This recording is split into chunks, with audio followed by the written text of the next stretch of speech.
नमस्कार, कसे आहात सगळे? तुमच्याशी एक गोष्ट मला शेअर करायची आहे. आता मस्तपैकी थंडीचे दिवस आहेत.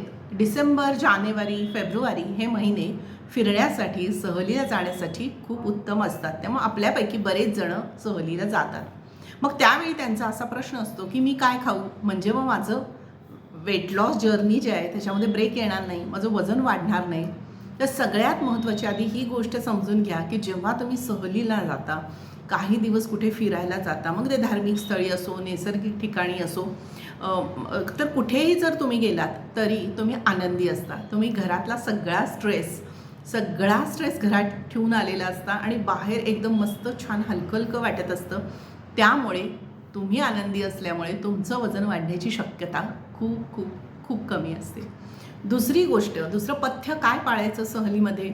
तर प्रवास असतो खूप वेळ, तर पाणी व्यवस्थित प्यायचं आहे. पाणी कमी पिलं की बॉडी पाणी उलट धरून ठेवते, वॉटर रिटेन्शन होतं आणि मग चेहरा सुजल्यासारखा, पाय फुगल्यासारखे दिसतात. एका जागी खूप वेळ बसायचं असल्यास तर पायांची हालचाल करा.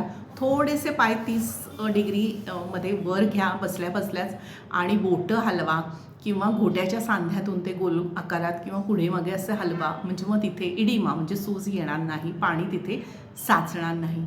तिसरी गोष्ट म्हणजे शक्यतो चांगली झोप घ्या, म्हणजे मग दिवसभर तुम्ही फ्रेश राहाल.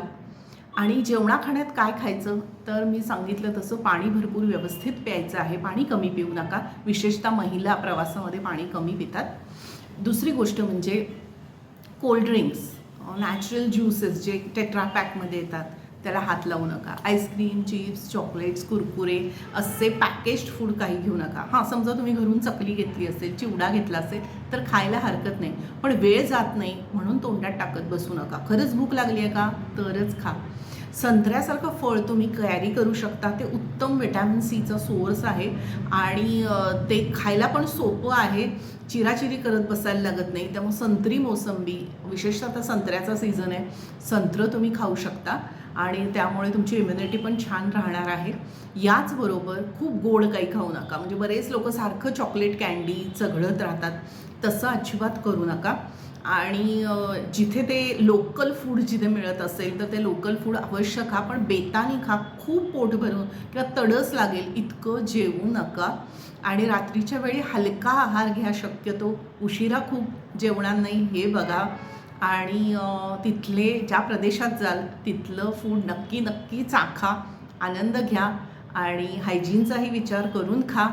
त्यामुळे तुम्ही सहलीला गेलात तर तुमचं वेट गेन होणार नाही. याचं सगळ्यात महत्त्वाचं कारण म्हणजे चालणं खूप होतं. एखादा राजवाडा बघायचा असेल, टेकडीवर जायचं असेल तर आपल्याला खूप चालावं लागतं, त्यामुळे कॅलरी छान बर्न होतात. भरपूर भरपूर चालणं होत असतं, तुम्ही आनंदीही असता. त्यामुळं मस्त तुमच्या सगळ्या ट्रिप्स एन्जॉय करा. आणखी काहीही तुमची वैयक्तिक शंका असेल तर नक्की मला विचारा. या आणि अशाच टिप्ससाठी डॉक्टर प्रिया स्नेह क्लिनिक हे यूट्यूब चॅनल सबस्क्राईब करायला विसरू नका. धन्यवाद.